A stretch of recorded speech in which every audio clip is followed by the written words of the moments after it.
How to log out of Snapchat account from all other devices. Let's get started. Launch your Snapchat app. Your camera will open up. Now at the top left corner you can find your avatar. Click on it. With that you will land to the profile page. Now at the top right corner you can find this settings icon. Click on it and scroll down. You'll see the option of two-factor authentication. Open this option.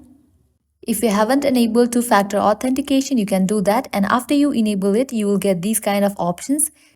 Hit towards this option of forget devices. And in this page, you're gonna find all the devices that you are logged in with your Snapchat account. If you want to log out of any of the device, all you have to do is click on this cross icon. Are you sure you want to forget this device? Now all you have to do is click on the option of yes, and with that you will be logged out of this device. Applying the same process, you can log out of other devices as well. So this is how you can easily log out Snapchat account from all other devices. At the end, if you guys find this video helpful, don't forget to like, share and subscribe to our channel. Thank you.